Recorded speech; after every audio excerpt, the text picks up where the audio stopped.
Okay, let's do this again. Okay, I've actually switched out the microphone. And you might now be getting only mono audio. Let me know anyway whether you're getting mono audio or you're getting audio that's okay. But yeah, it's a different. I've switched it back to the microphone that I was having problems with before. So lot better. Okay, is it mono audio though, Colin? Can you tell me, or stereo? Are you wearing headphones? Okay. So let me start all over. My name is Jackie M. I'm a Malaysian cook based in Sydney, Australia, and this water is boiling now. This is a second go because we were having some problems with the audio. And today I'm making Hainanese chicken rice. It's one of the dishes I used to sell at my restaurant here in Sydney, which I no longer run. And this is for my daughter's birthday. She's coming over. Sounds mono. That is so frustrating. What the hell is going on? Let me have a look. Sounds mono. Let me have a look. I think it's a hardware issue because the only thing that's changed in the configuration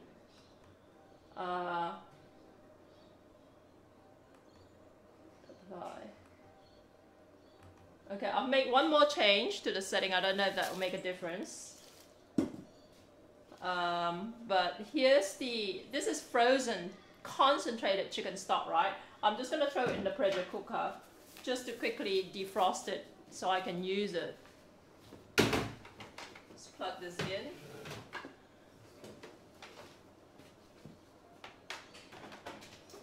Welcome to the Optimum Induction Multi-Function Pressure Cooker. Okay, let's go.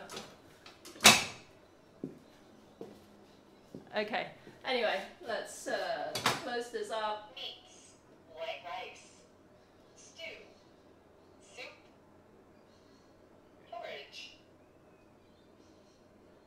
steam, start cooking. Okay, I'll just put it on steam mode. If it's still mono, let me know if that's okay. Yeah, anyway, let's see how we go. So I've got 2 chickens here. These are 2 chicken size, give or take about 1.5 kilos, right? That's about the right size I would want for making Hainanese chicken rice. Any bigger, I find it a little bit hard to kind of like cook through properly while maintaining that level of silky smoothness with the skin. Basically, this whole Hainanese chicken rice thing, first of all, there are a few steps involved, so from that perspective, people find it a little bit intimidating. And second of all, there's a little bit of finessing involved as far as making sure your chicken isn't overcooked or undercooked and all that sort of stuff, right? Because the Chinese, which is essentially, you know, who basically this dish came from, are very big on textures and all that with their food, right? So it's not just a matter of something tasting sour or sweet or salty and all that. They're very big on how the food tastes in your mouth, right? So your Chinese critic will kind of like grade you on how silky smooth this particular the chicken turns out, okay? So you can't really, if you're making Hainanese chicken rice, you can't really, you know, in all honesty, you want poached chicken, you don't want steamed chicken. I've seen some people cheat by basically steaming chicken in a steamer and calling it Hainanese chicken rice. That's not Hainanese, that's just like steamed chicken rice, all right? Look, I understand the whole idea behind keeping things simple, but I'm enough of a purist that if something diverse, like is significantly divergent from the original like core features of a particular dish, you should actually be upfront about it, right? Don't try and pass it off as the original. That kind of annoys me a little bit. So Hainanese chicken rice, traditionally it is poached, okay? Like I said, there are some versions of it that are called like Hainanese roast chicken rice, but technically the chicken is also actually poached, and then it's not actually roasted, it's actually essentially fried, you know, the skin. Okay, so here's the chicken. I'm just cutting it open. And usually, like, a chicken this size would be enough to get me about 4 serves of chicken rice. 3 to 4 really depends on sometimes, you know, Sometimes they're a little bit meatier than others. But safely 3 serves, you know, maybe 4. And because, like I said, it's for my daughter's birthday and she's coming over in a short while. Well, it'll be after this, so you won't get to meet her. C. Johnson, hello. And so I've got the water over here. It's just simmering now. And you're gonna find, usually I would want a larger pot for this. This is perfect for 1 chicken, but I'm trying to fit 2 chickens in here, so I may have to top up the water a little bit. Usually when I used to do this in my restaurant, we'll have much larger pots for these, all right? And you know, there's a lot of Asian cooking is not an exact science, so I can't tell you like how much water to put in. It really depends on how wide your pot is and you know how deep and tall and all that sort of stuff, right?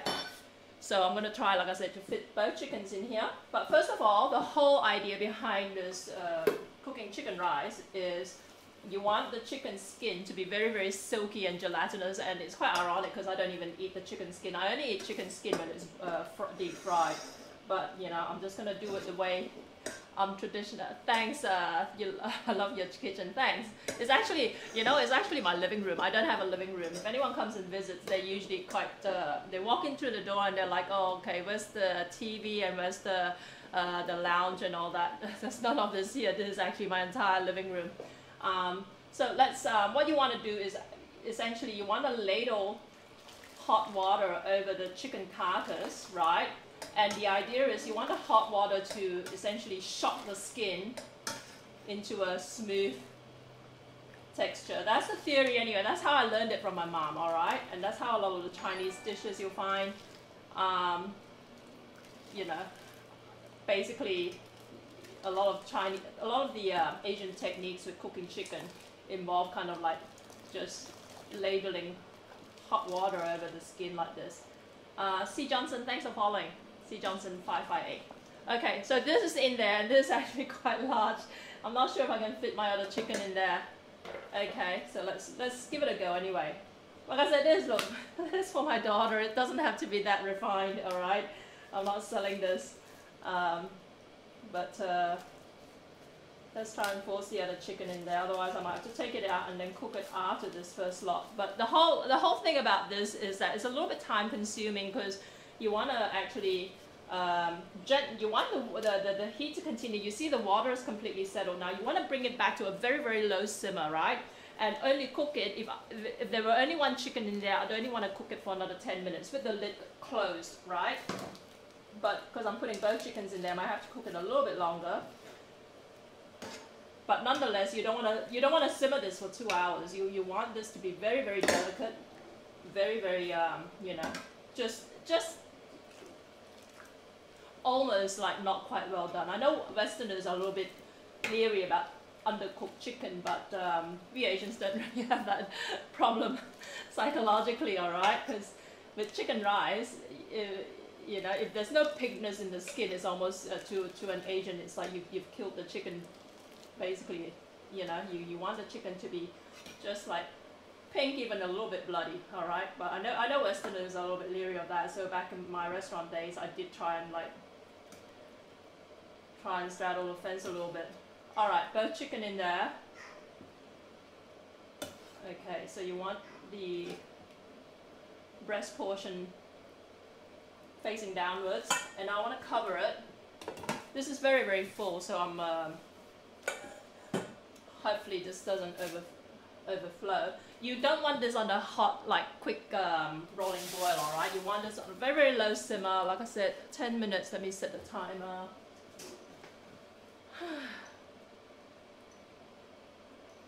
Set timer for 15 minutes. Okay, 15 minutes it is. Seen lots of Asians use that technique. Yeah, it is a very, very Asian thing.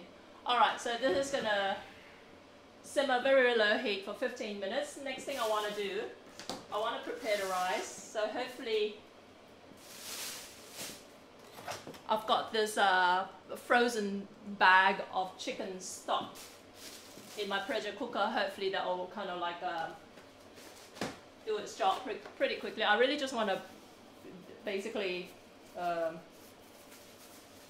melt it, right? So it doesn't have to be boiling or anything like that. Okay, so with the chicken rice, you want to cook the rice, like I said, with some chicken stock, but also with a lot of garlic, with some onion, fresh onion, and also with some ginger as well, okay? So we're going to make the rice, and then we're going to, when the chicken's ready, we're going to cut it up. We're going to make a sauce for the chicken, and then we're going to make, that's going to be like a soy / oyster sauce / thick sauce. Thick soy base sauce, and then separately we're going to make a ginger relish, and then separately as well we're going to make a ginger and garlic chili. All right, so there are lots and lots of different steps involved, and also I would then serve it with some crispy fried shallots, but I've already got some of that in storage, and I've got an old video if you want to check out on how to make crispy fried shallots. But I hope to get all this done in record time for when my daughter comes around for a late lunch afterwards. Okay, so this is the ginger. I'll just cut off some of the dodgy bits. Ginger is quite expensive here in Australia at the moment, about $20 a kilo. Depends on where you, usually Asian stores will have them a little bit cheaper. So you can get them anywhere between, I guess about $12 to $20. So I want ginger a little bit in the rice and some in the relish as well. Okay. So for the relish, I will probably use most of this, but let's blend all of this first.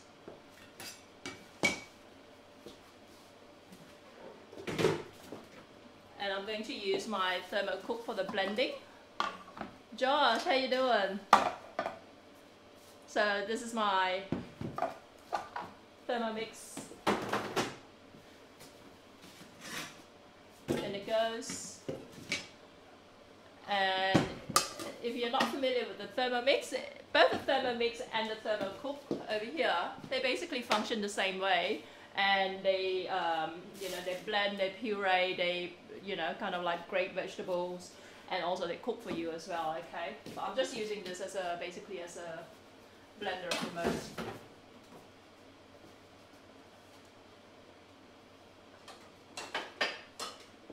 I've got so many kitchen appliances and all the parts that go with it.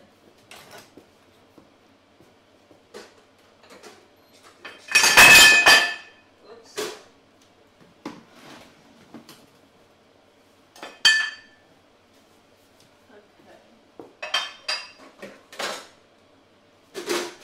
I can't find the lid for my Thermomix. I'm just put my hand over it.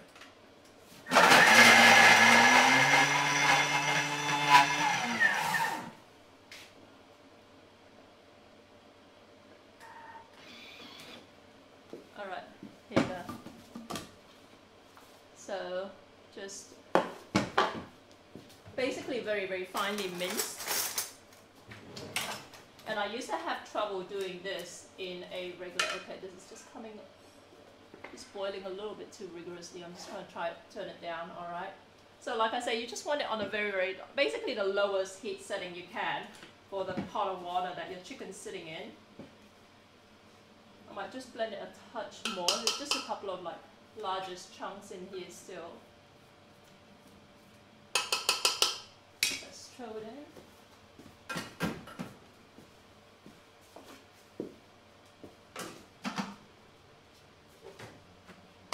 Found the lid.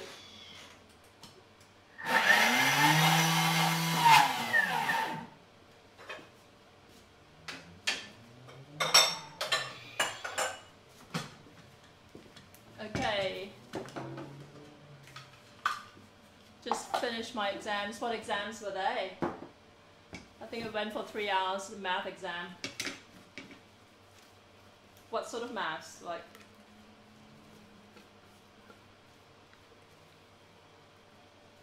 my daughter is actually a maths, something of a maths genius. She's actually a qualified maths teacher.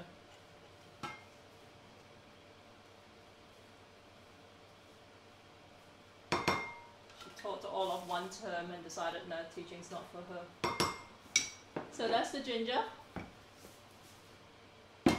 and I want a lot of garlic in the rice. All right, it's basically chicken rice is served with what is essentially garlic rice. So you want garlic, a bit of ginger, but lots of garlic primarily. And then you want, so that's the garlic. That's probably a bit too much garlic. Horrible 4-unit stuff. All right, 4 units. Yeah, that'll be my daughter's territory. I know it sounds really yummy. When I came to Australia, they assumed my maths must be really good. And actually, compared to your average Aussie kid, it was. But I'm not actually, I wasn't known in Malaysia for my maths, that's for sure.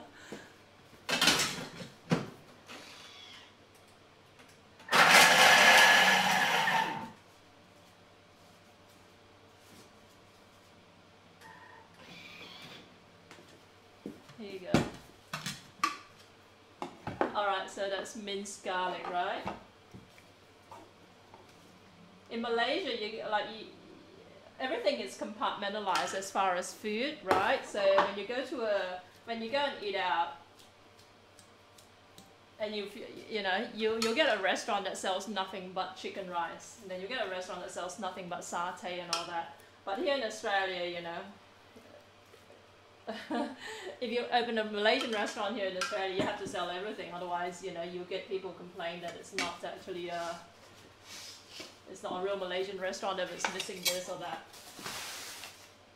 Okay, so what I want to do now is actually I want to, I need onion.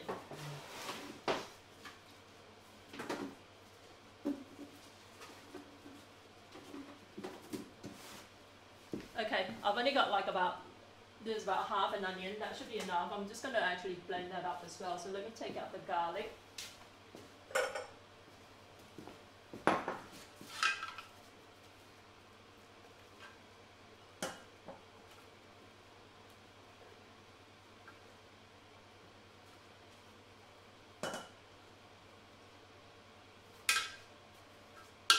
Okay, so just that. In go the chunks of onion. So you don't basically need that much onion in this, right? It's mostly a garlicky thing.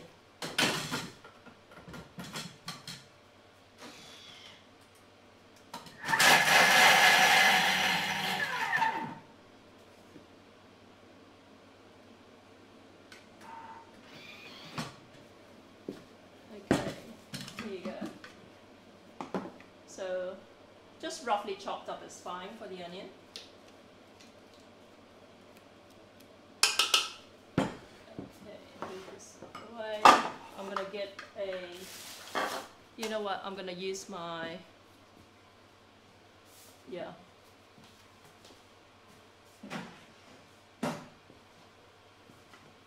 I'm gonna use this tabletop frying pan to saute the rice, the garnishes, not garnishes, the seasoning for the rice.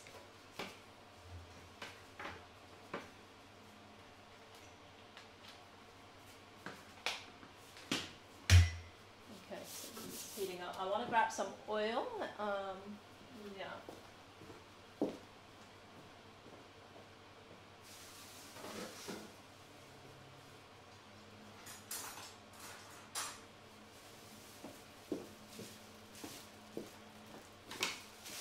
The rice as well.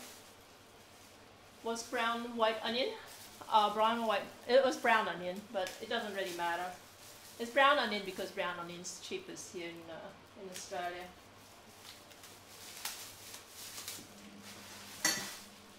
Okay, let me find my rice.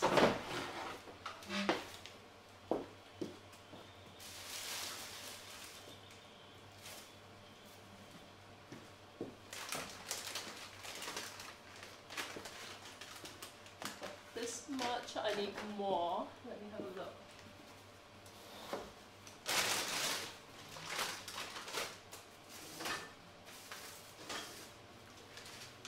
Okay, thank God I had some more. When I ran my business, I used to buy rice in these 20 kilo bags, 25 kilo bags. But And then, you know, and I used to live in my restaurant, so everything was in like big commercial size portions. And now I've moved up into an apartment with a special needs kid who up until fairly recently couldn't walk up the stairs by himself. And I live on the top floor. So I've had to buy everything in small little packets and I keep running out. It's quite frustrating. Okay, so this is heating up.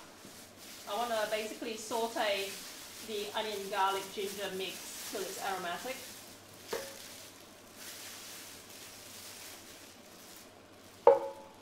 And you want a fair bit of oil in this, alright? There is a bias for white onion, is that right? Like your bias, or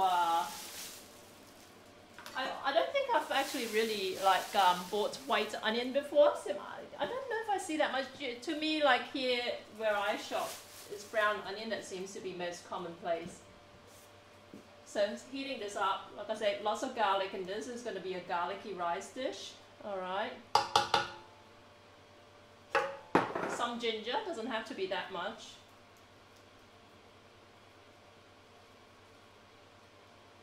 And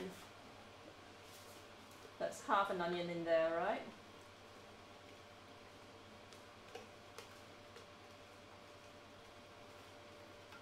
And I want to saute this. So this is like, you don't want to brown this too much. Unlike a lot of like spice mixtures, you want to just lightly kind of bring out the flavors. If you brown it too much, your rice is going to turn out looking like too dark, alright? So the aesthetics play quite a big role for this particular dish. The rice should be quite, you know, like a creamy color, not like with brown specks like mine sometimes turn out to be because I fry this for too long. So let's just do this. Let's see how my stuff is going.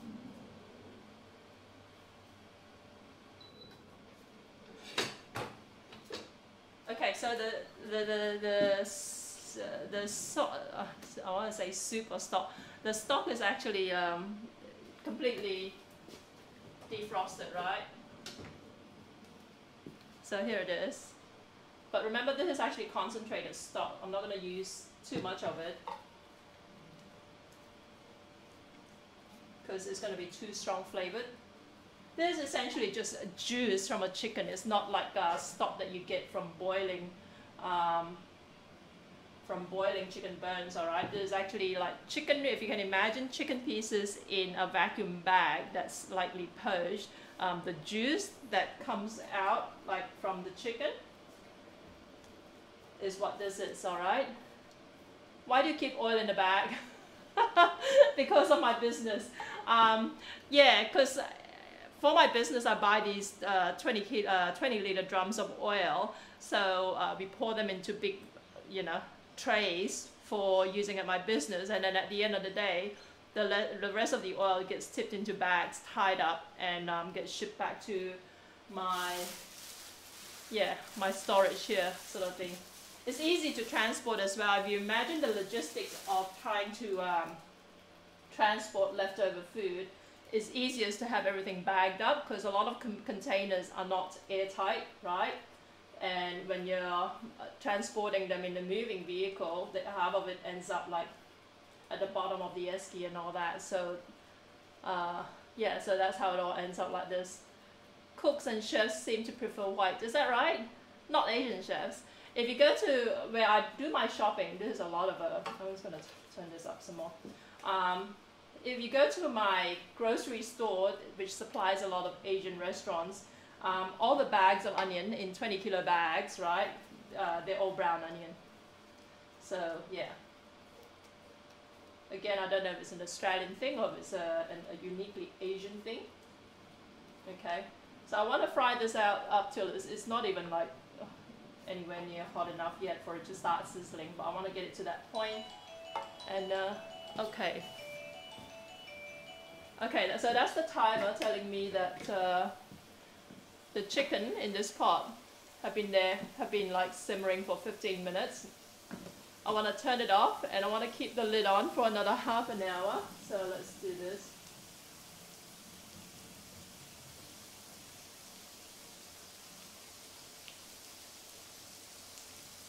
Oh, okay.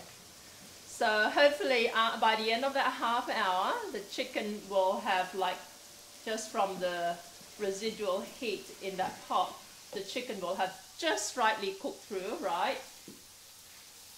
And then I'm gonna stick it under a running tap in the sink to bring it down to room temperature. And I'm gonna drain it, and then I'm gonna coat it with sesame oil, and then I'm gonna cut it up and debone it. So yeah, like I say, fairly involved process, but it's worth the effort, alright? And it's really not that hard. As long as you're prepared to follow these simple steps, it's not that hard.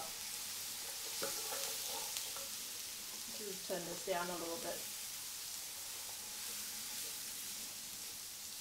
And let me just transfer this into something else.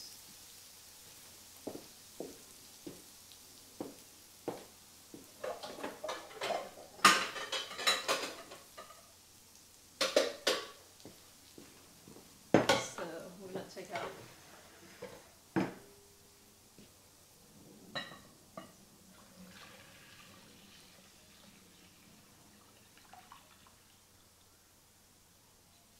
chicken stock. Let's move it aside for the moment. I find it easier to regulate the heat when I'm frying this up in a wok. In this big frying pan. I don't know, it just seems to either get too hot or too cold. More of an Asian thing. What time is it in Australia? It is probably coming up to about 1 o'clock in the afternoon, maybe a little bit after. Oh, there you go, Monday, 1:08 p.m. East Coast, that's right. East Coast is where it's at. Where are you watching from, C. Johnson? Let me just turn this up again a little bit.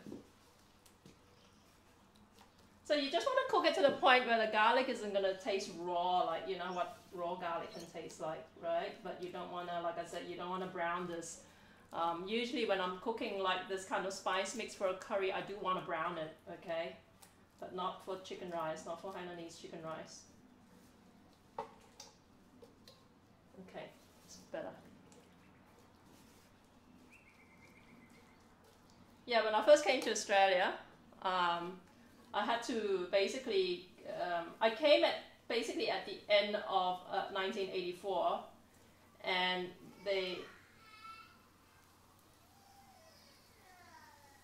okay, that was my kid. Let me just quickly check and see if he's okay.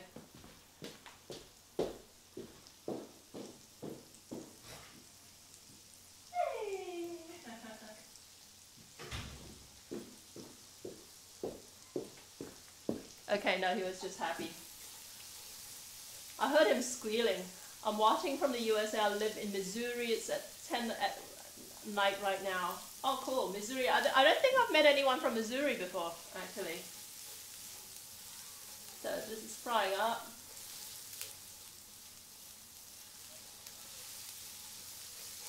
Okay, so you want to actually, traditionally you want to rinse the rice before you throw it in, but I'm gonna skip that and just put it in directly. Okay, and I'm using jasmine rice, which is kind of like a universally preferred rice if you're cooking Asian food, unless you're Japanese, right? Okay, so just mix this through. Do I want more? That's probably about 3 cups, I'd say. I probably could use a bit more rice. You can see I don't measure anything, right? Everything is what in Malay we call agak-agak, which means guesstimating, right? But yeah, when I came to Australia in 1984, they had actually, it was at the end of, it was kind of like the tail end of the year, but I couldn't go into the HSC years, which are years 11 and 12, without what's called a school certificate in Australia. And you know, they said, oh, without a school certificate you can't advance to year 11 and 12, right? But of course, in Malaysia, there's no such thing as a school certificate. So they popped me into the year 10 class. I was older than all the other kids there. And, but they'd already finished sitting for their school certificate exams, right? By the time I arrived in the country. So they gave me token grades for my subjects. And basically, they just needed grades for 2 subjects, which were English and maths, right? And because I was Asian, they assumed I must be fabulous in maths, so they gave me a 1 for maths, which is basically an A. And they gave me a 3 for English, which is basically a pass, which I was so outraged about. Anyway, so let's turn it up. So, and in fact, when I first day at school, they stuck me in this class because essentially they had this other girl take me around, showing me like the school and all that, introducing me to the teachers, and she, you know, we were both talking and all that, right? And then when we got to meet the English head teacher, he goes, so what's your English like? And Danielle, the girl, I still remember her, she piped in, oh, it's fantastic, Mr. Drury, she speaks perfect English, you know. And he says, okay, great, you know, we'll put you in this class. So she takes me to the class he wrote down on the sheet of paper, and it was actually an English for refugees class, okay? And I'm not a freaking refugee. So they sat me down, and of course I didn't realize there was just all these other Asian kids at the time, like Australia had a lot of like refugees from Indochina, like Vietnam, Cambodia, those sort of places, right? And they were all asked to read, like, you know, they're sitting down around a table, and they had this sheet of paper where they were asked to read like sentences like, I have a cat. My cat is black. My cat is, you know, is big and whatever else, you know. So they got to me and I say, I have a cat. My cat is big and, you know, blah, blah, blah, blah. And then the teacher in the class was so embarrassed. They said, oh, look, I'm sorry. It looks like there was a, you know, a mistake here, all right? So basically you want the oil to kind of like soak through the rice. And I'm going to now just transfer it back into this pressure cooker, and I'm going to cook it up, and I'm going to add some of this chicken stock concentrate to it. I'm going to top it up with some water as well, okay? So they took me out of that refugee class, and then they stuck me in a different English class, which was basically the lowest grade class for English. Right, so they assumed, even though that, okay, fine with that, we've established that she can actually speak English, but nonetheless, she can't be, you know, that good. 5-year class. Yeah, so basically they assume that, like, you know, I must be in the bottom English class, right, because I'm Asian. So that's the kind of stuff I lived with when I first came to Australia. And then finally, we didn't get to sit, like I said, there was no way I could prove my English to them until like the middle of the following year, year 11, when they had what was called the half-yearly exams. And essentially we were told to, you know, well, all our papers were submitted without our names, just with a student number, right? So there was no way they could now look at my name and realize I was Chinese and grade me accordingly. We were all like just numbered by, you know, by some random numbers. And on that basis, I reckon, basically I came out top in English in that school from then on. It's pretty funny. And then at the end of that year, they had to call us out to go up for awards. And remember, I grew up in this part of Sydney where there were a lot of like, a lot of what we call bogans, or like, you know, rednecks or something like that. And you should have seen the look on the parents' face when they called out the, you know, the award for a top English student. It was this Asian girl who looked like she just stepped off the plane from Asia.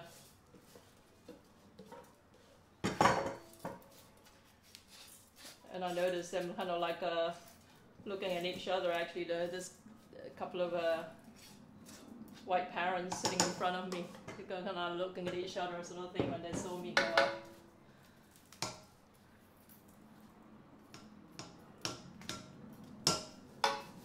Okay. So this is the rice that's been sauteed with garlic, ginger, and onion. I'm gonna put in, like I said, some of this concentrated chicken stock in here. I don't know if I'm going too much with it. Okay, and then I'm gonna top it up with some water. And I'm gonna add some seasoning in there as well. And I could actually, in fact, throw the seasoning in with the mixture, right? But I kind of space it off. So as far as seasoning, you can put some salt in it. I like to use chicken powder. All right, this is if you've been watching my broadcast, you know I'm a little bit of an addict with chicken powder. It does contain MSG. Chicken powder is similar to stock cubes. Though in all honesty, I don't really use stock cubes. Alright, so I'm guessing it's similar to stock cubes, but I think it's nicer. It's a very commonly used Asian ingredient, alright, in Asian kitchens. Just not everybody likes to talk about it because it does contain MSG.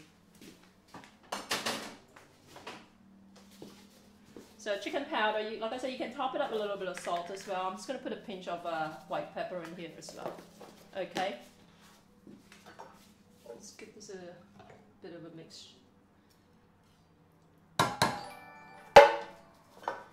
Jessica Rabbit, thanks for following. Okay, so there you go.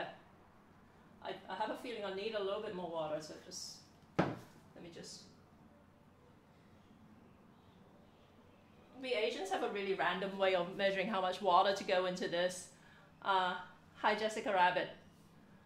What's MSG? MSG is monosodium glutamate, or what we like to call umami flavoring, or the Japanese call it umami flavoring. If you eat like Japanese seaweed, that kind of like rich aftertaste you get from it, that's essentially the flavor that MSG tries to replicate, all right? Well, not replicate, it is actually that flavor, okay? So you can get natural MSG from, like I said, those seaweed, or you can get those that come in a white sachet, all right, of white powder. I heard about 500 grams raw chicken wingtips. How much water do you 500 grams, not that much. How much water do you think to make stock? I would add, look, I would add 2 liters or 2 quarts of water and simmer it, reduce it to about half of that, all right? Raw chicken wingtips, that's interesting. Where'd you get that from? Okay, so there you go. And I'm looking for chicken skin, because that air fryer that I have up the back here, which was sent out to me, makes fantastic chicken chicken skin, like chicken crackling, right? Because I don't eat pork, but chicken crackling is beautiful. But nobody sells it yet. Okay, so this is plugged in. I'm gonna put it on the white rice setting. Because it's got all the other stuff added to it, it may take a little bit longer than the preset setting, but we'll see how we go anyway. It's basically preset to cook it for 18 minutes with a certain, like a medium pressure level, all right? So let's just start. White rice, start cooking. Okay, so it's gonna cook. And like I said, this chicken here, I wanna leave it for another 15 minutes or so. And in the meantime, let's make the sauce that we're gonna serve with the chicken rice. And for that, I'm going to use a wok, all right? Because this has got too wide a surface area for me to be able to do this properly with. Let's just move some of these things out of the way. Let's try to figure out. I've got 2 of these. I hope they work the same. All right. Medium max. Okay. Okay. I can't remember which of these belong to which of these appliances. I don't know if it makes a difference if they're switched around. They're both Sunbeam. Alright, I think this is for the hot and this was for...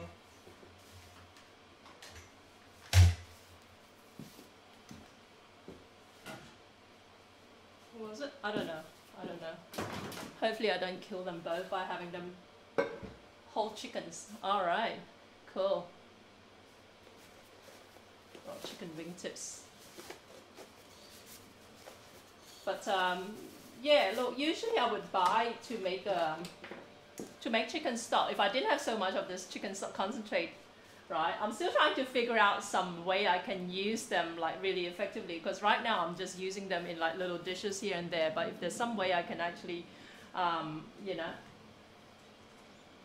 store them and or like, you know, do something with them that I can then sell off or something like that, that'd be perfect.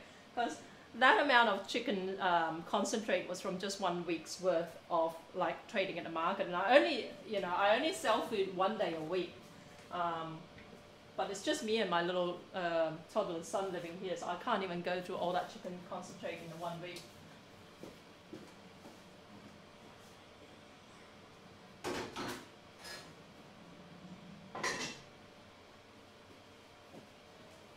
Okay, so I wanna make the sauce that goes with this. And okay, so there's a dark sauce, right, that goes over the chicken, and that's going to be made from a combination of oyster sauce. Okay, this is the oyster sauce I've got here. And this is what I grew up knowing as thick soy sauce, and most recipe books will call it thick soy sauce. But this particular brand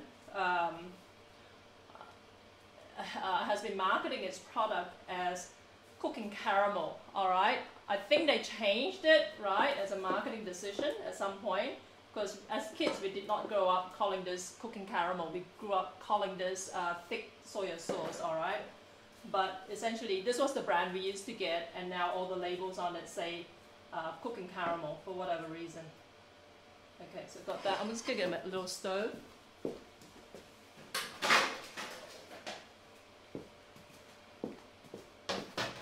Okay. And again, I'm gonna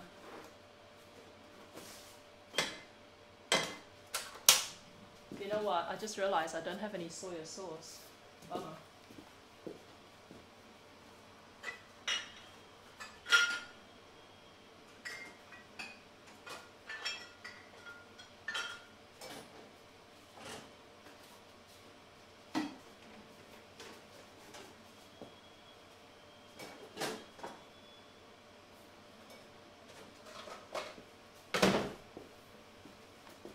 Okay, I've got some sesame oil that I'm going to use up. I have a Down syndrome brother, his name is James. How old is he? And I've got some fish sauce. Hopefully I can get away with it. I'm just going to have a poke around, see if I can find soy sauce.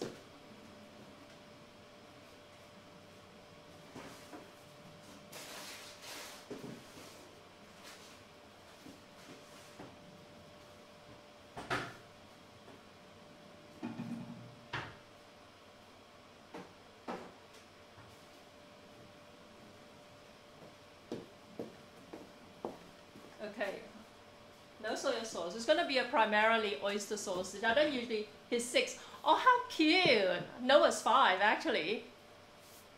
The, let me,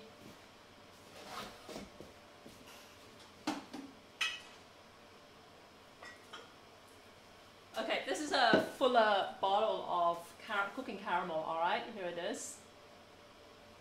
Otherwise known as thick soy sauce. And what's James like? C. Johnson 558. The Noah is like the happiest little kid. It sounds like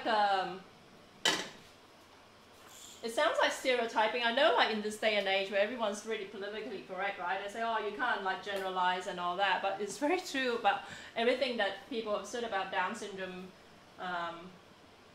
kids. Like Noah is so incredibly like full of this joie de vivre, you know, this love for life. Okay, this is oyster sauce, and it goes. I know it doesn't really show up in the webcam, but I'm putting probably about ½ a cup of oyster sauce in here, and I'm gonna add some water to this before it starts spitting. Okay, so this is gonna be like an oily. He's never been upset. Isn't that right? Right? Oh, cool. Yeah, like I said, you know, some people get upset when you generalize, but yeah, Noah is always happy. It's like he doesn't even know how to cry. Like he cried the other day when we were at the mechanics because he got his fingers caught in the in the automatic sliding doors, and he was playing with it, and I kind of took my eye off him for a little bit, because I don't want to be one of those like really paranoid parents who coddle their kids, right? So I kind of let him do his thing, and he was just happily kind of like sitting near the kind of like sliding doors and had his arm like around the door sort of thing, and then at some point he decided to kind of stick his hand right where it was sliding, and it sliced off like some bits from his hands. Spastabus, I'm hungry. You should come over, you know.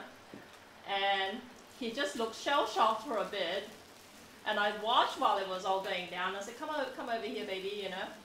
And like I said, he just didn't know how to react, and then finally he burst into tears, but he just like couldn't really kind of grasp, like there's no connection with Noah between between being in pain and crying about it, so he doesn't throw like little tantrums or whatever.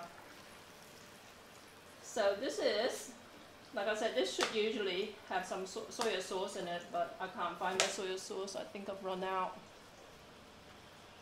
So I'm using oyster sauce, which it's meant to have anyway. It's a little bit diluted because I put a little bit too much water in here, so I'm going to add more this cooking caramel thing.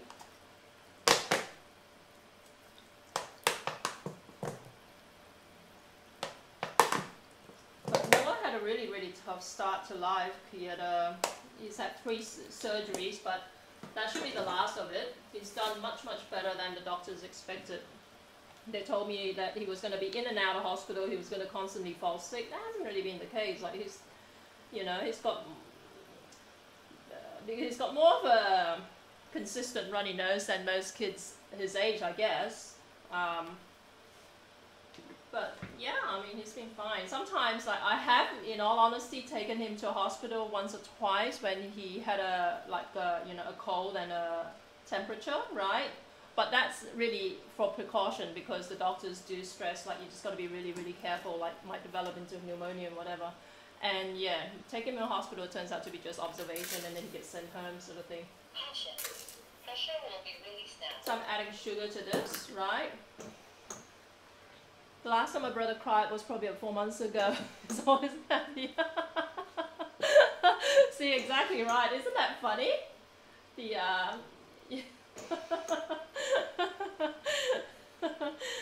same with Noah. He doesn't cry. It's just, I mean, it's not that he's not naughty, but he's just like, just a happy little, you know. And he knows more than some people give him credit for, because, you know, a lot of the time he looks like his space is off, but actually he's quite cheeky without you realizing it.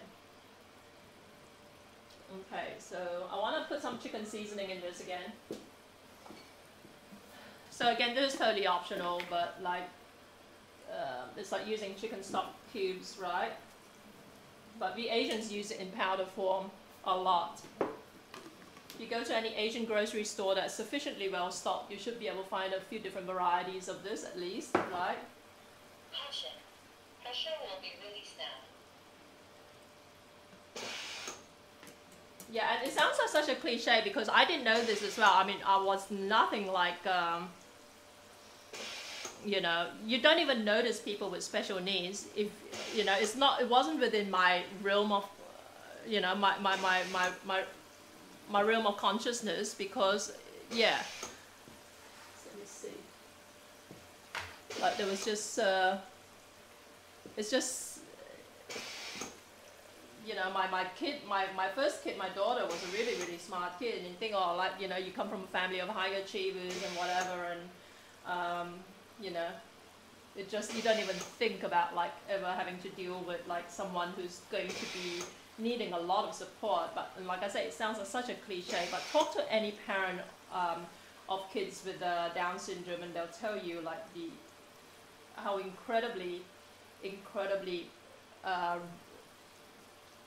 joyful their lives have become, you know, from having someone like that in their lives. My brother doesn't really have the Down syndrome eyes, you know what I'm talking about. He really doesn't look like he has it. Yeah, you know what? But Noah too, but except for the fact that Noah likes to stick his tongue out, right? 90% of the time, you couldn't tell that he has Down syndrome. A lot of the time,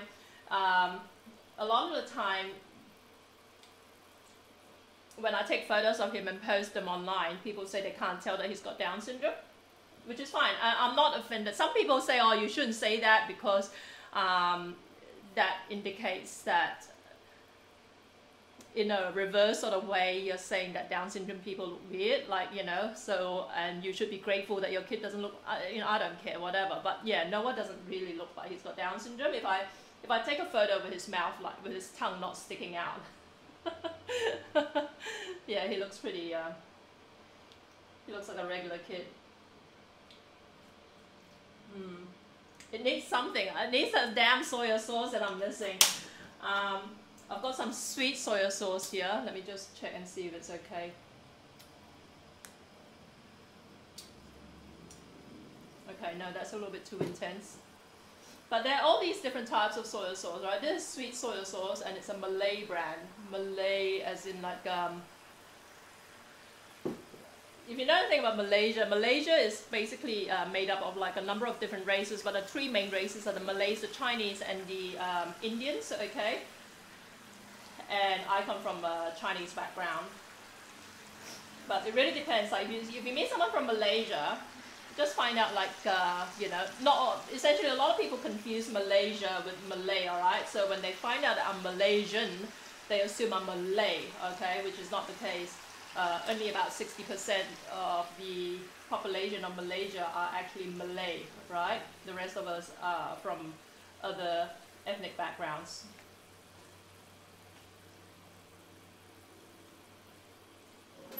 Okay, this might have to do, okay? So,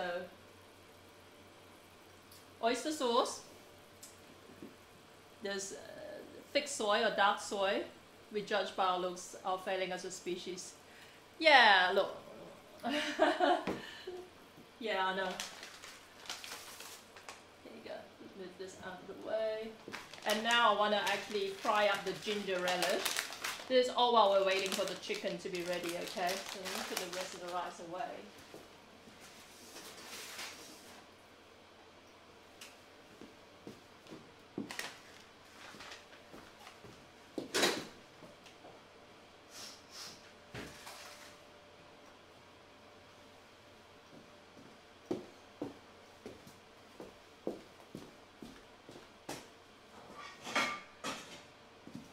So next up, you want to fry up the ginger relish. Okay, so I've got all this ginger over here, just minced ginger. And let's throw this in. And I'm going to add some oil to this. And usually you just want to put like either chicken powder or salt or a bit of both in there. Okay, oil.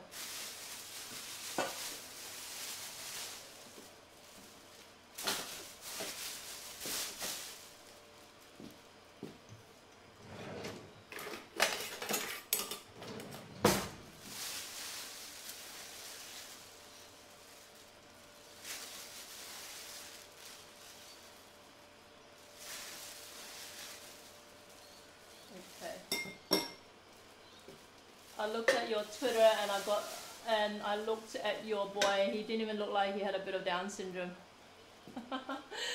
Yeah, it's hard to tell, yeah.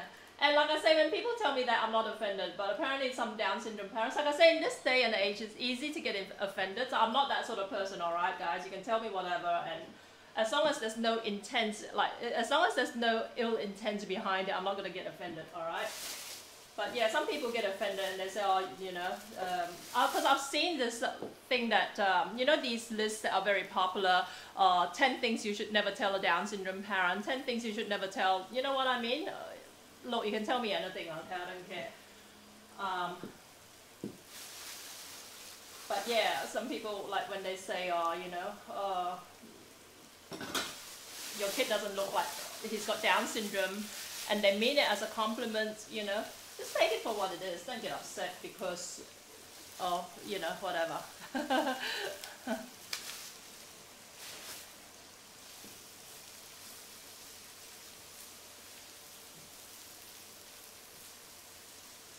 Okay, so this is ginger, like I say, I'm just going to put a little bit of salt in there.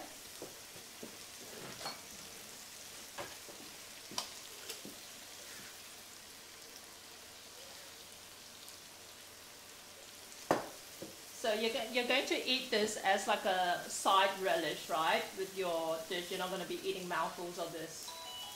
Okay. So that's half an hour with the chickens, if you can see them. I'm going to take them out. And like I said, usually the stock would be what we use to cook the rice with, okay? But that would have been contingent on me waiting to cook the rice until the stock's ready, okay? But you can save it for other stuff. Or what we also use the stock for is to make the broth that acts as a side for this meal, okay? Turn this down a little bit.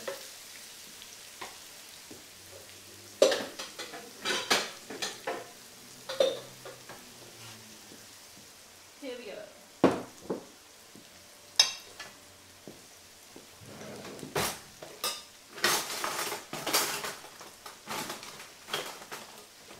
Alright, this might be a little bit crude, okay, but I'm just fishing this out with a stick. Okay. So you want the skin to be intact, alright? Don't like go like being too rough on it and breaking the skin apart. It's all part of the aesthetic with eating chicken rice, okay? Oops, it's very hard.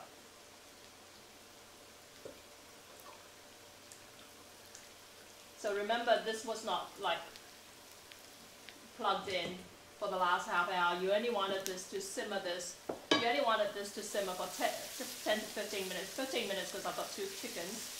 And then you want to keep the lid on but with the heat off for another half an hour. So that's 2 chicken. I'm going to stick this up the back under the sink.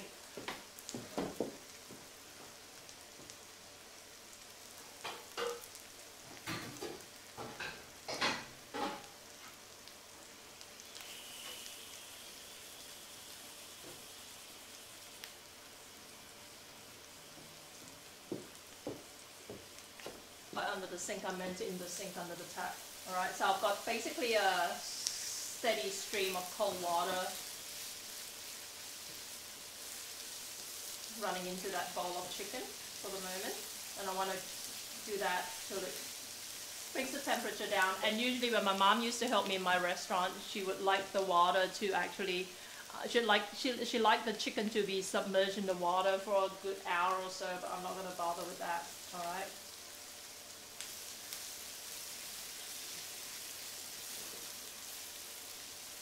So this is pretty salty. It feels to me like it needs a little bit of body, so I'm going to cheat again and stick some chicken powder in there. But it's totally optional, guys. Don't worry too much if you can't find chicken powder. Spastabas. Yes, those are chickens. There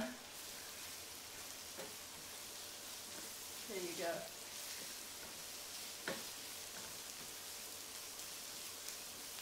So whole chickens, like back in my restaurant, I actually bought those 2 chickens from Aldi, right? Which is kind of like the Australian cheapo supermarket. But I used to, when I had my restaurant, it was like the pre-Aldi days, we used to buy our chicken frozen. Frozen whole chickens are actually a lot cheaper than fresh whole chickens. We used to pay about $6 for a whole frozen chicken that size. But now you can actually get fresh whole chickens that size for the same price at Aldi, right? If not even cheaper. In fact, that only cost me like less than $6 each. So if you were using frozen chicken, just let it defrost overnight in your fridge before you use it. You don't want to, for this dish, you don't want to actually cook it from a frozen state because, like I say, you want it to, it's so delicate that you don't want to overcook it. You don't want to boil it just because you don't want to boil it too long. Okay, so this is pretty perfect. That's that. So next one I want to do is the chili. I just realized I used up all the ginger for this instead of saving some for the chili. So I'm going to have to grab more ginger from the back, which thankfully I've got.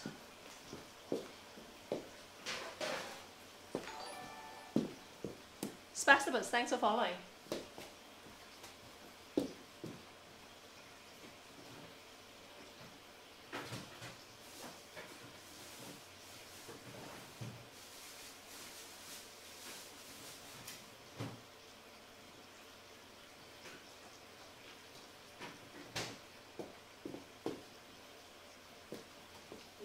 ginger. Okay. Thank you. I gotta go, Jackie. I'll be tuning into. I'll catch you later, C. Johnson. Good to have you. You come around again and talk a little bit more about your brother. Okay, so ginger.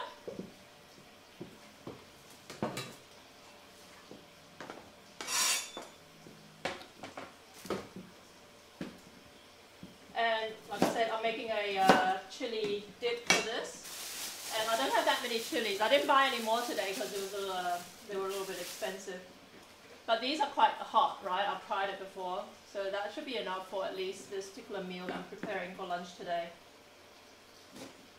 Cut this off.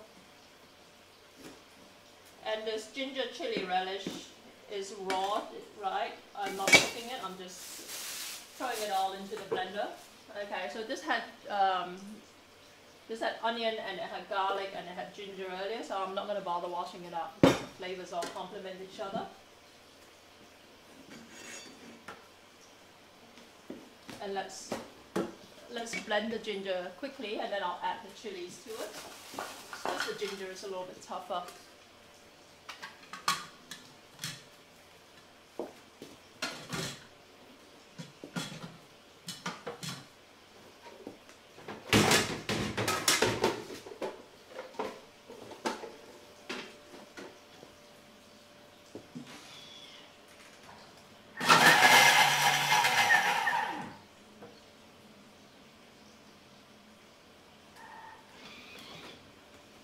Okay,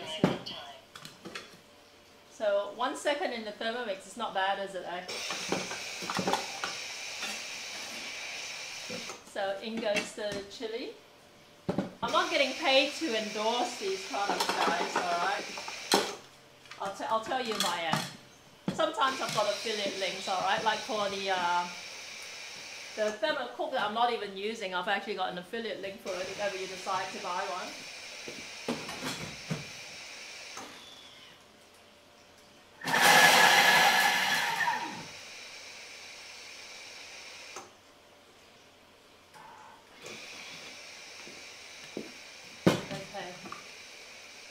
See that? So I'll blend it in. I want to actually now season it. Let's scrape this out.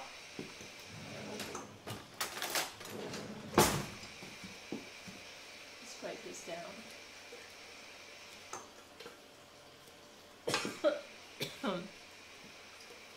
That's the chili coming through. I'm going to add some water to this because you want this relish to be a little bit runny. And I'm going to add a little bit of sugar, I think.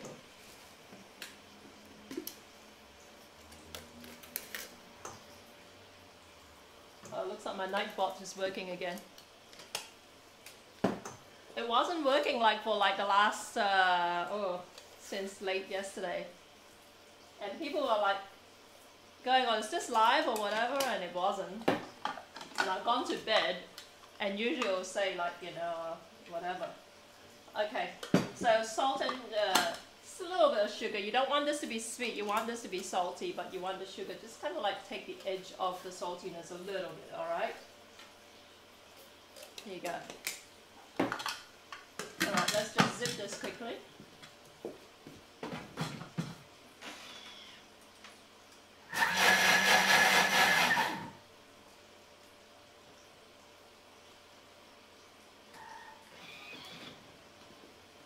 Have a look. Okay, so this is what it looks like. Let's just taste this. Wow, it is hot. It's very hot.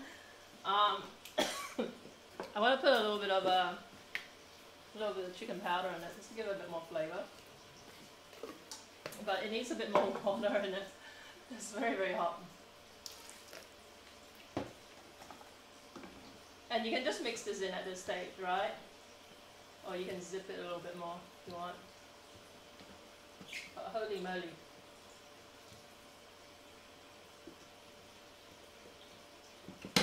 Let's just give it one final whirl. Just to blend in the flavors a bit. I think I'll be eating this on my own. My daughter is a little bit of a chili whip. But this is just served on the side, so you know, you don't have to worry about the meal being too spicy or anything like that.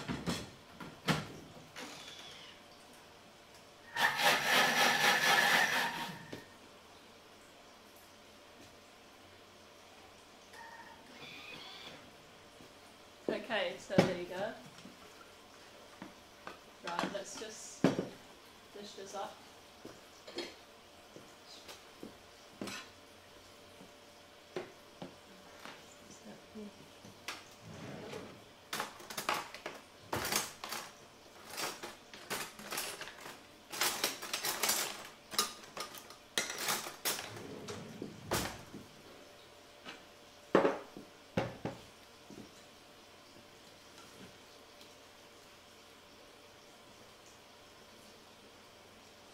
Before I go on, by the way, guys, I want to give a shout out to Lenovo Australia for the laptop I use for my live streaming, and I'm also using a different laptop to monitor the chat as well. So I've got a IdeaPad Y700 for my live stream, and I'm using an X1 Yoga for the chat, which is what I'm looking at straight ahead. I usually have a Yoga 500 up in the far end to monitor the chat, but it's a little bit too far away, so I've now positioned it so it doesn't look like I'm kind of like walking away to read what you guys are saying. So hit me up if you've got any questions about this dish, right? I'm going to come around and grab the chicken in a sec. I'm going to start cutting it up, which isn't actually my favorite job in the world because it's it can get a little bit sloppy, and I don't actually have the perfect knife for the job at the moment. I'm just going to go and check Noah, see what he's up to, if I can hear him doing something. Just give me a second.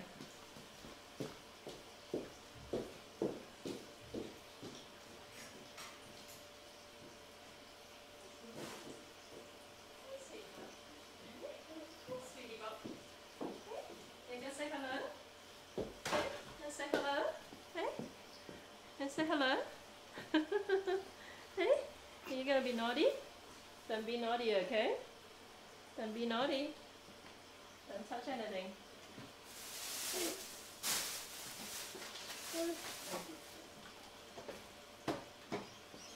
I worry about Noah because he knocks things over. Okay, that's the rice. Cooking is done.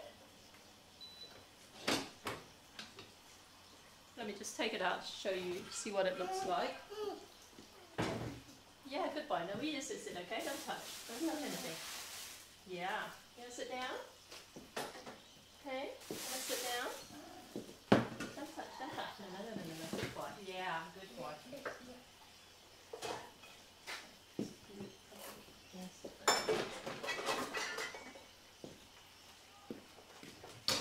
So one great thing about this pressure cooker is the handles are like they don't get hot, so you can just grab the food out. No, we don't touch these. You go sit down. Don't touch. Just sit.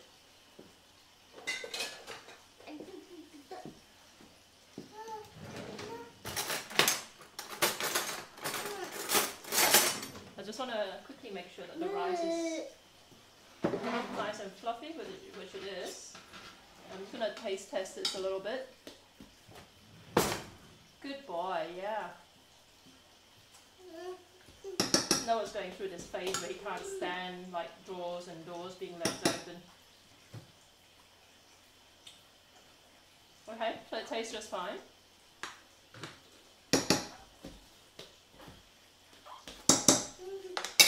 Reddit detective, would you happen to have a good recommendation for a petty knife?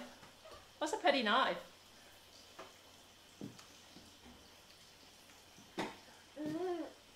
Someone recommended an Asian knife a week or so ago, and I had a look. It's this massive like Chinese chopper thing. It's gentle, baby. But we generally really just use those Chinese choppers. These other like Japanese knives called I can't remember what they're called. How horrible is that? But usually, yeah, I'm not like a crazy knife expert sort of thing, you know, that it's 5 to 6 inch utility knife. I'll have to look it up for you. No, don't touch, baby. No, you want to go and watch your show? You want to go and watch your show? Here, come with Mama. Hey? Yeah, come. Good boy, yeah. Good boy. You want to watch TV? Here you go.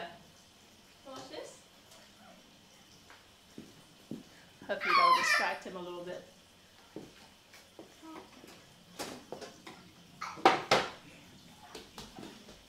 Yeah, you want to go and watch your show? Hey? You want to go and watch your show? Hey? He's just happy to be out here. But like I said, you gotta keep a very close eye on him. The last time I had him out here with me, he basically broke like a number of different things, all in the one broadcast. I'm surprised nobody complained, because every time like people get very leery about kids and like being around food and whatever, you know. But yeah. No, we sit down, please.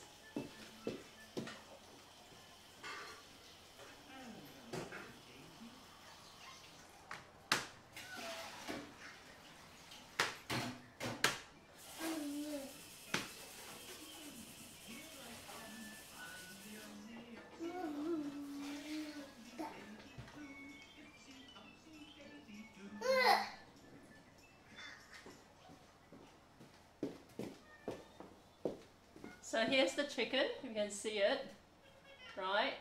And it's room temperature now, mostly anyway. And, oopsies, silly monkey, can I sit down please? Can I sit down? And what we usually do is kind of like coat it with sesame oil, just on the skin, just to make sure it doesn't dry out, right?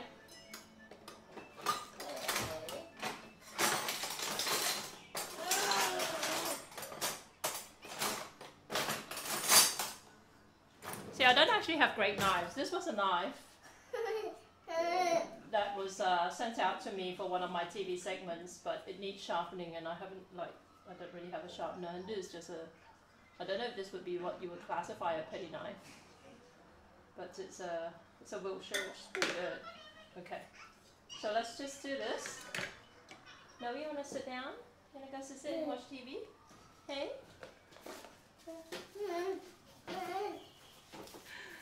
Yeah, good boy. Yeah, you know what you say over there. Good boy. I'm gonna move this pot of stock out of the way. You don't want to throw this out, right? Like I said, we we pretty much use all parts of like of the chicken for everything. So even the stock here that's left over, you skim off the stuff at the top, and then you would season it again with a little bit of chicken seasoning, but you can just use salt if you're, like I say, if you're MSG averse, just put a little bit of salt in it. That'll give you some flavor. And then you serve it in a little bowl with some coriander and some spring onion or green onion, whatever you call it, shallots, right? And a bit of pepper, white pepper, and that will be the soup that you serve with the chicken rice, okay? So let's just move this away. Let's give us a bit more room.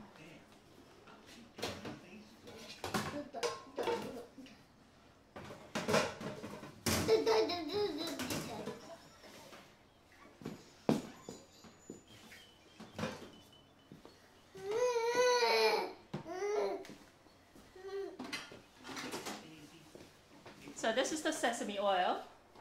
Okay, I'll just, because everything I buy is like in industrial commercial sizes, so it has been rebottled, but usually, yeah, this is what it looks like.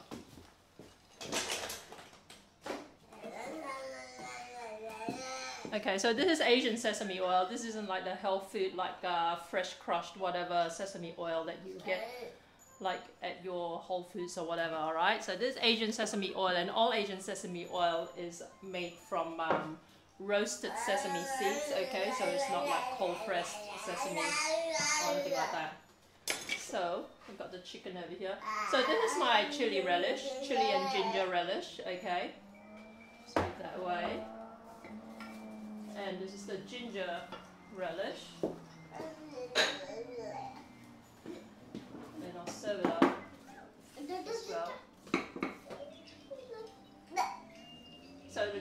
it's just basically ginger that's fried up with some oil and then seasoned with some salt or chicken powder or a little bit of both. Okay, and in all honesty, the ginger relish is a very Cantonese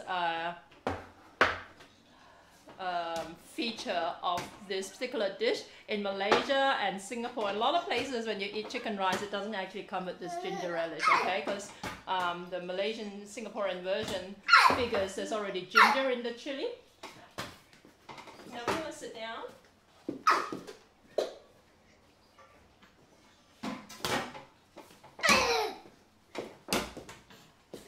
So this whole ginger relish thing is more of something that I picked up from living in Australia, really. Okay, so chicken. Drizzle it with sesame oil. Flip it over. So you want the skin to be a little, just from how we cooked the chicken earlier, the skin should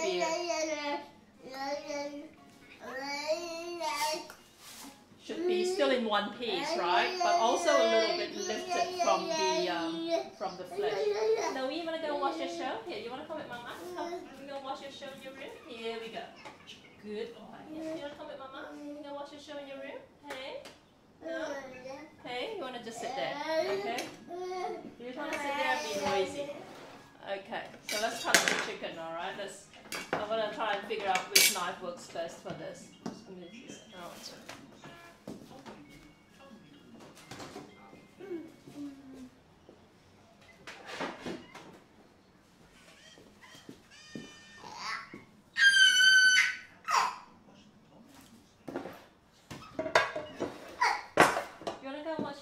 You want to watch something else, hey? How about, you want to watch Teletubbies? Hey? You want to come with Mama?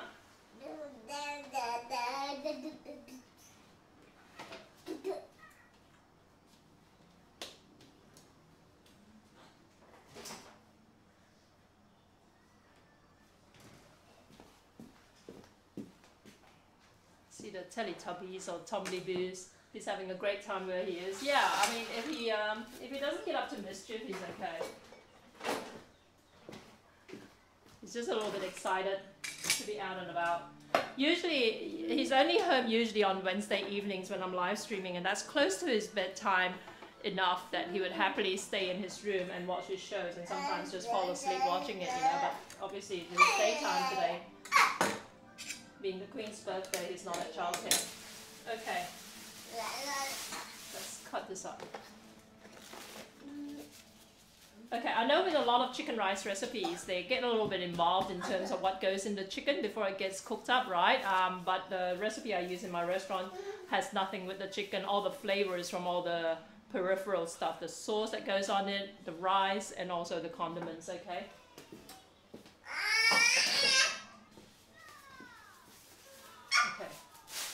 So I said, this can be a little bit sloppy because the chicken has been sitting under attack for a while. So you just gotta be aware of like any drips or whatever. Okay, so that's the whole chicken. And you wanna, let's see what knife I'm gonna use. Okay. And look, the whole deboning thing is more a feature of how I served it at my restaurant than it is like across the board, alright? So some restaurants actually sell them with, on the bone.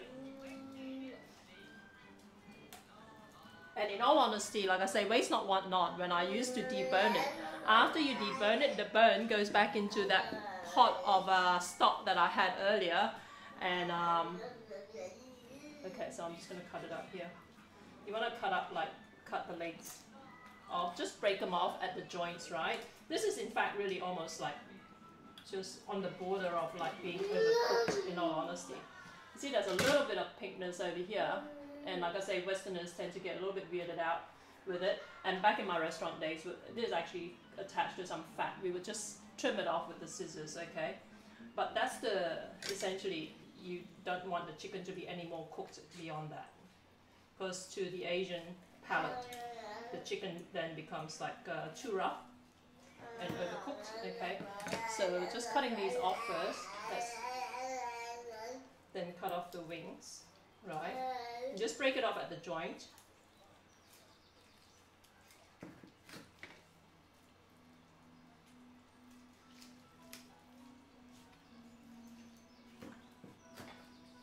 Yeah, so the bones will actually go back in that pot that I used to boil the chickens in, and then you simmer it some more, cut off the butt or the parsley's nose. Just gotta flip it around. So this is the breast meat.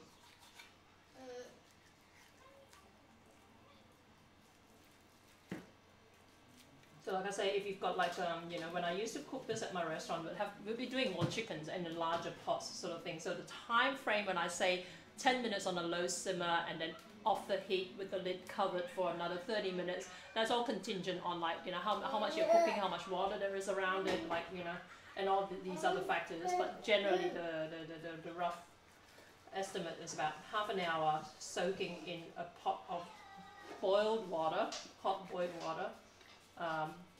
And preceding that 10 minutes, like 10 to 15 minutes. No, shush, like on a very, very low simmer. So I've basically got a big chunk of chicken breast here, and usually you'll find that there's a little piece here that you can cut out at the bottom, okay? And then what you want to do is just cut it in half. That's your first piece. And then with this piece of breast, it's still quite thick, so what I'll do is actually just slice it down the middle like this, okay, and then I'll cut this on the grain, which means like along the same direction that the meat is, okay, to get me these slices.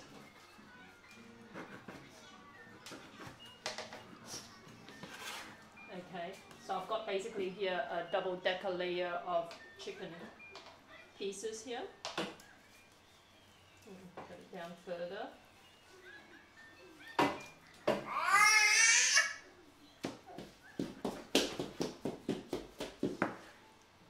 Okay, so you got that. Again, just slice it down the middle. Okay, and then just cut it down this way.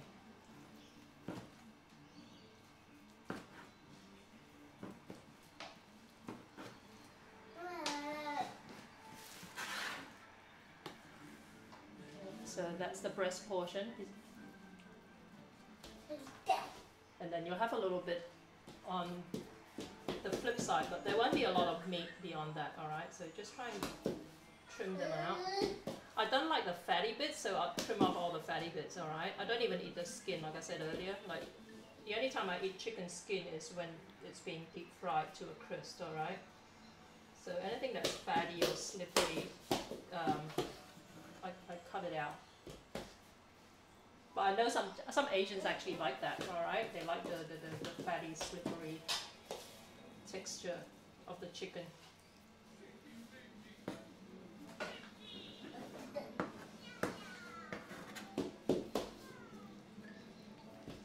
Okay, it's just a little bit here.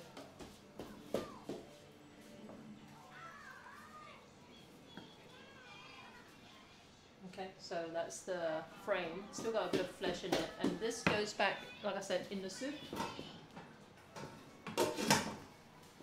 And now onto the thighs, right? So that's the first piece. Just gonna again just cut it off at the joint. Okay, so you see a little bit of pinkness in here. Like I say, the Asians are used to that sort of stuff. The Westerners get freaked out over it. So what we used to do in the restaurant is we'd just trim them off, okay? So a little bit of pink bit there, so trim it off, okay?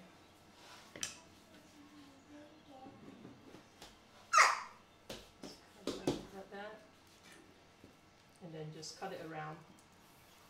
Here's the thigh, just cut around the bone.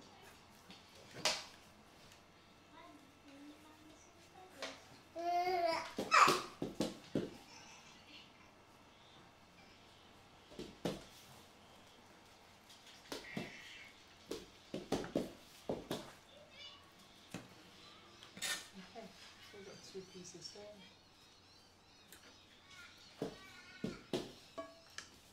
And then with the leg, we'll just kind of cut it down like this, okay?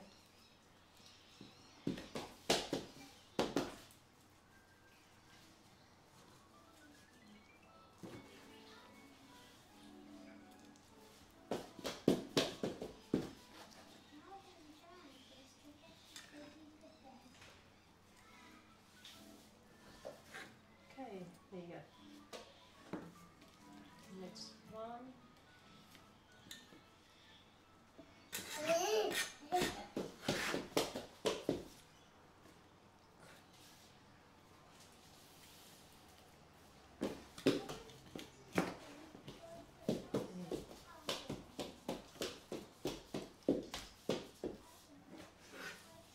Okay, so there's one piece there. One there.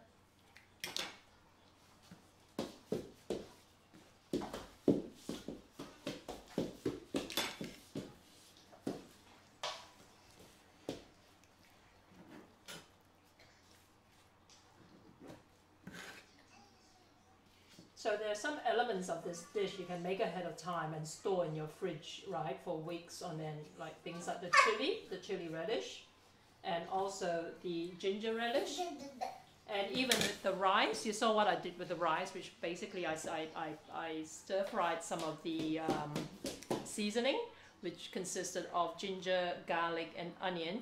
You can actually prepare that, and then you can even add the seasoning in that, and then just store it in jars or in containers in your fridge for the next time you want to make some chicken rice, and then you can just toss that in with your rice in the cooker and add some stock to it and cook it up like that, alright? So you don't have to do everything from scratch when you need it.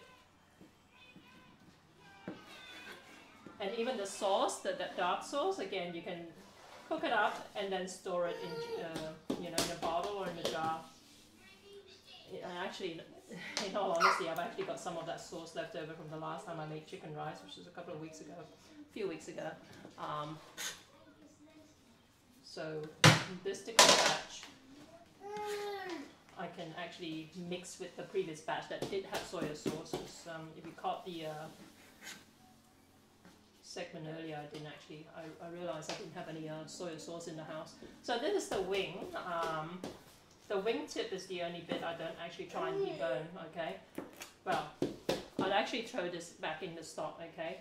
And this is the wing part, and I don't actually attempt to debone it because there's so little of it. But the drumette I do, okay?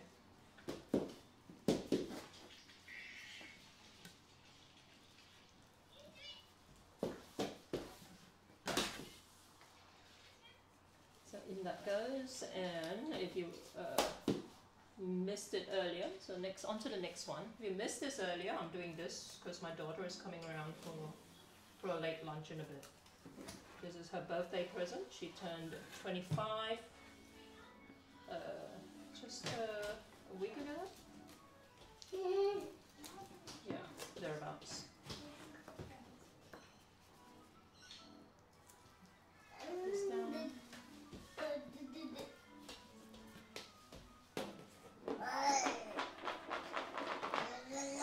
So like I say, in Malaysia you can there are chicken rice restaurants that sell nothing but chicken rice, okay? But nowadays they usually come with two different options with the chicken. You can either have the chicken poached like this, white chicken, or you can have the chicken as what they call it, roast chicken rice. It's not actually roasted, it's actually fried, okay? But it's actually very it's like basically soft chicken as well, but it's kind of like this, it gives you a nice brown skin because it's finished off in oil. Okay. Chicken wing, and just cut the legs off. So you just break it off at the joint. Like I say, you see a little bit of pinkness. Don't freak out, alright? You're not gonna die. You're not gonna get food poisoning from this.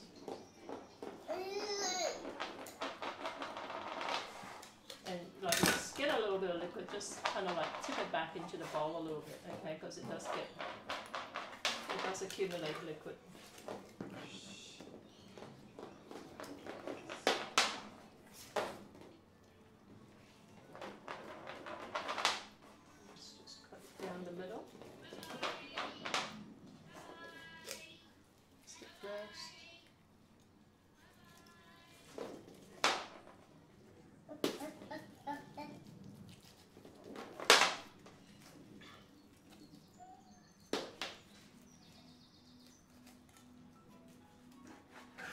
actually like eating the chicken breast, but most Asians, most Chinese like eating the chicken thigh portion. Okay, so you find like when you, like I said, when you cut out the chicken breast, you'll find like this strip here.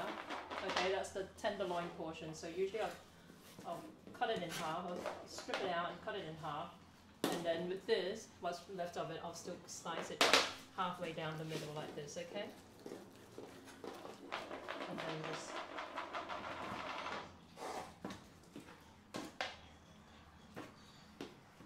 and then when I'm serving this up on the platter, I would generally have the breast on the one side and the thigh on the other, because people generally either like breast or thigh. And sometimes when you get people ask for thigh only portions, you know, to reach for one side, you know, instead of having to dig through the whole chicken, the whole platter of chicken.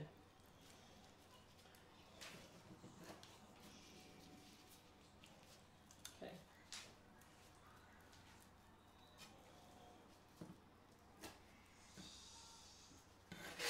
Let me know how the audio sounds, guys. Is it still mono audio, or like, because I changed the setting earlier, which was actually implemented because people were saying that it was soft on one, it was like louder on one side than the other. And I changed the setting to copy left to right. And since then, people have been commenting that like it's only actually coming out on one side altogether. So I figured better to have louder on one side than the other than to have no audio at all on one side. Okay, so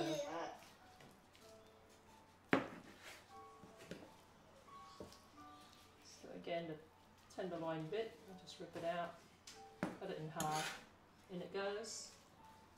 This one, just slice it down the middle. And then cut it on the grain.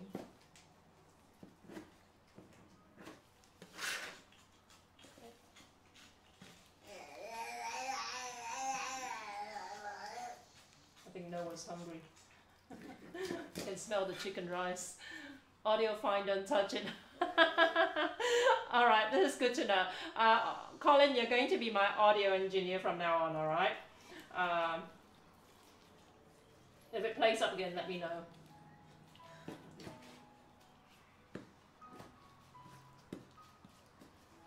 No, it was like, it took me like a couple of weeks to get the audio right, and then finally it was fine for a while. And then at some point people were saying, oh, it's louder on the one side than the other. And then I had this audio engineer friend contact me, hey, you know, if that's the problem, this is what you do. So he reached out to me. So I changed the setting in XSplit to hopefully balance out the audio. And after that, it just wasn't the same. It was just actually worse, you know. So I don't know what the hell was happening. But XSplit Broadcaster, if you guys, you know, there's a little bit of a learning curve connected to it, and it's just as well. I come from a technical background myself, because I used to be an IT systems engineer. But I think most other people would have probably given up by this stage, you know.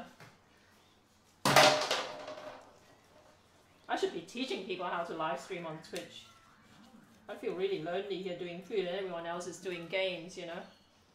Should get a few more food people on here. I know some. If you guys are looking for good food live streams, there are a couple of other people I know who there's the Hunger Service. This guy who's actually a former sushi chef. He's a great guy, and he live streams like all kinds of stuff, not just Japanese, but a lot of it is Japanese. So worth catching him. So it's the Hunger Service, all one word, obviously. And then there's R. Petra, who I've watched a couple of times. R. Petra, he's a Canadian, also a professional cook. But he comes home and Canada, I guess it's late at night in Canada, and then he cooks these really like full-on like meals, and they're quite fascinating to someone like me who doesn't cook Western food, you know. So that's R. Patra, R-P-A-T-R-A, if you want to check it out. And if you know any other good food streams, let me know. I'd love to check them out and give them shout outs over here as well. Okay. So, there you go. I'm very new on Twitch. I've only been here just on 4 months now. for 4 months as of, in case this is a replay, 4 months as of June 12th. Exactly 4 months, I think, because my first live stream was in February. But I had been live streaming on other platforms prior to that, so I'm not a total noob as far as live streaming is concerned. But I am a noob on Twitch, but and I'm very new on using broadcaster software, right? Because you know nowadays a lot of live streaming platforms, you can do them natively. Like on Facebook, you can live stream natively on Facebook and on YouTube. So I like the potential of XSplit broadcaster, but it seems to me sometimes like with more bells and whistles, there's more potential for stuff to go wrong, you know?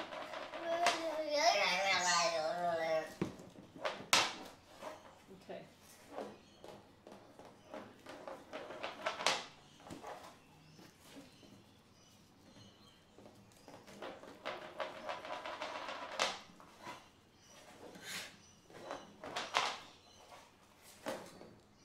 Okay, so I've got all this chicken bone back in the pot goes.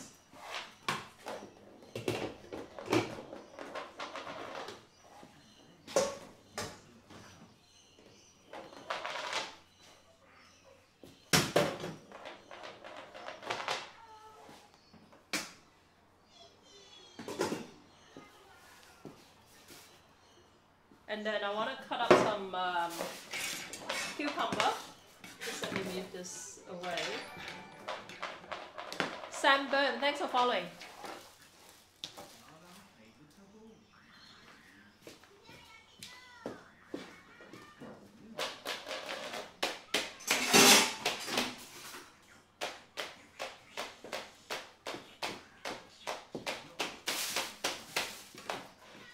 Sorry about the background noise, guys. If you can hear it, Noah's spinning stuff in the background. Okay, put this up.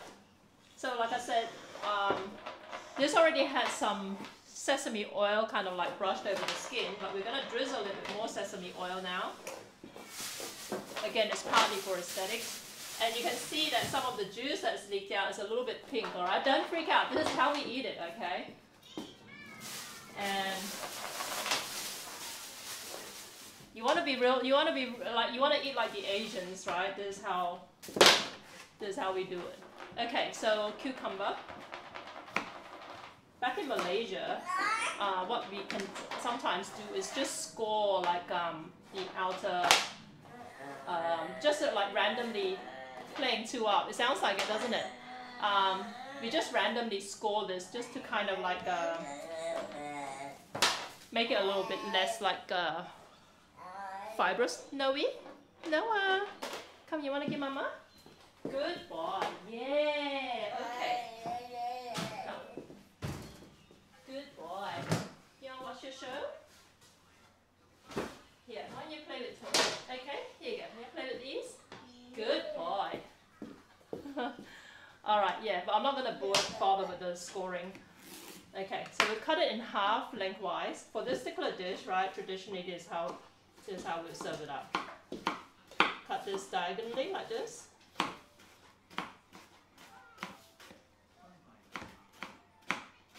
Should probably have something underneath my cutting board because this is just moving away from me.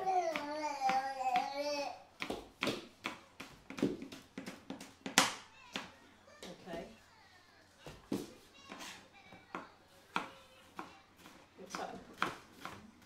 So my cucumber got crushed on the way back from the shops earlier.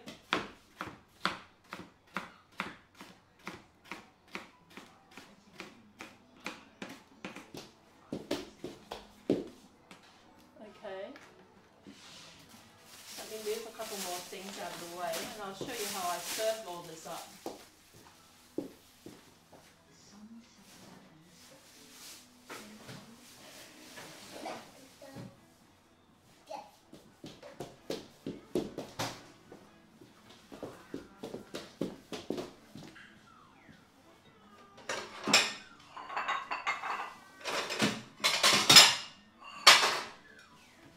Okay, so I've got a plate here, and this is the rice. Okay,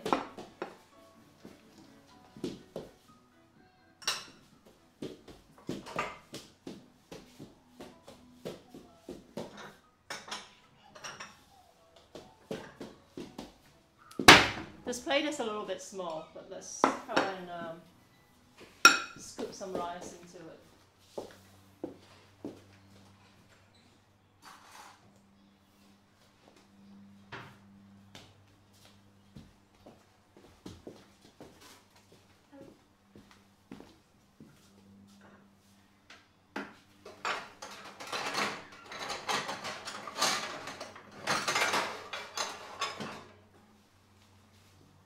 So what I used to do at my restaurant, I'd use a larger plate. And if ever you order chicken rice in Malaysia, right, you think, oh wow, this is so much cheaper than like eating it overseas. But you're gonna find that they'll give you like about 2 pieces of chicken, okay? So you gotta pay extra if you want more.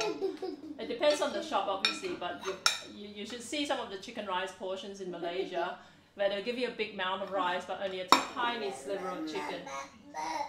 And the chicken will be a lot less meaty as well, okay? Like they use smaller chickens with less meat on them. Yeah, good boy. Okay, so this is going to be for presentation purposes only, because no, what? Gentle, please, gentle. So if I were doing this for myself, I'd only get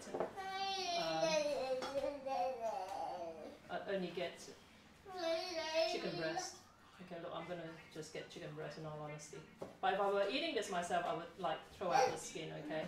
But for presentation purposes, I'm gonna put the skin on, and I'm gonna get some fried onion.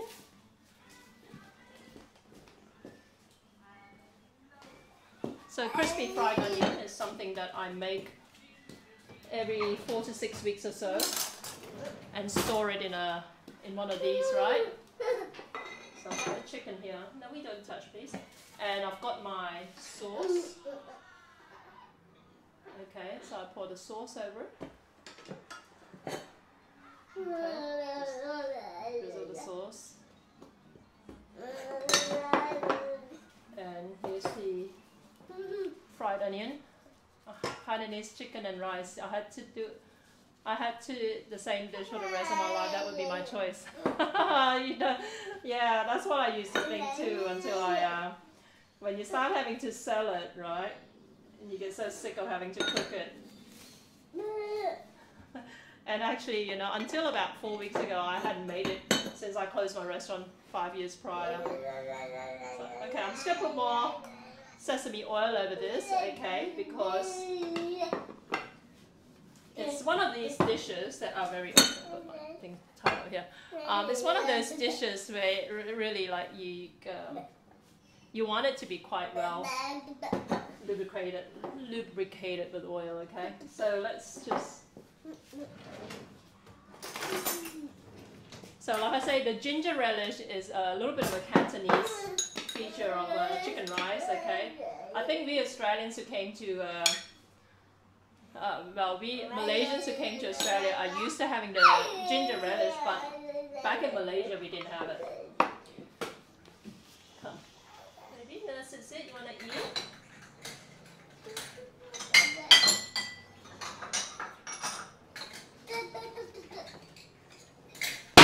Okay, usually you'd have like a clay like thing over. I can't find my clay one. Okay, and this is the ginger chili relish. Okay. Okay. I'm just putting this on a separate dish because it's so spicy that I don't want my kid to get a shock from eating it. And then, just hang on a sec. No, you want to sit down?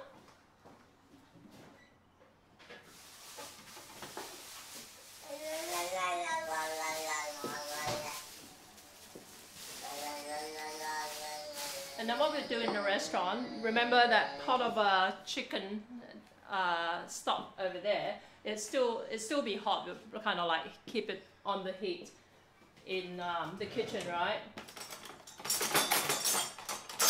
because it's still hot, you don't have to worry about trying to make sure everything is dissolved, okay?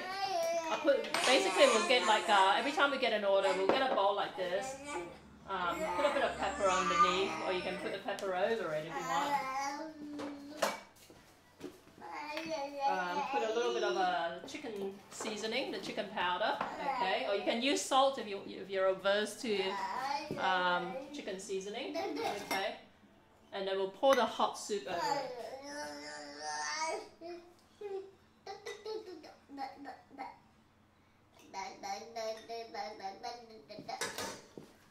Right? And then we'll make sure all the stuff's like kind of like skimmed off the top of the soup, okay? And then we'll have coriander usually, but I don't have any coriander on me. So that's the soup, and that's the plate of chicken rice, okay? And this is what we would serve. But like I said, in my restaurant I had a much bigger plate, okay? Because I mean, like my prices sounded like exorbitant compared to other Malaysian eateries, even in Australia. But in large part is because, first of all, we didn't really take shortcuts when it came to making this, right? But secondly, of course, my portions were actually a lot larger, okay? So what time is it? Let me just have a quick check. Okay, 2:30. Okay, I might wrap it up here, guys, because Noah's really hungry, and I might just feed him now. So thanks so much for watching. If you've got any questions at all, hit me up. You can tag me in your questions. And Reddit Detective, I will try and look up the petty knife for you if you're gonna watch again. So don't forget my broadcasts are currently on Mondays and Fridays at 12:30 Sydney time, and on Wednesdays at 5:30 Sydney time. And apart from that, I've been trying to take advantage of the Twitch vodcast feature by running reruns, but it will tell you in the chat whether I'm actually live in the room, okay? So if I'm sleeping and I'm running an overnight like playlist, then obviously I won't be able to respond to you, but just message me if you've got any questions. I'm going to watch your videos now. Oh, thanks. Thanks for stock tip. No worries. Yeah. Thanks, Colin. Thanks for watching. And don't forget, if I've got any problems with my audio, Colin, it's on you to tell me from now on, all right? Thank you, guys. I'll catch you again. Ciao.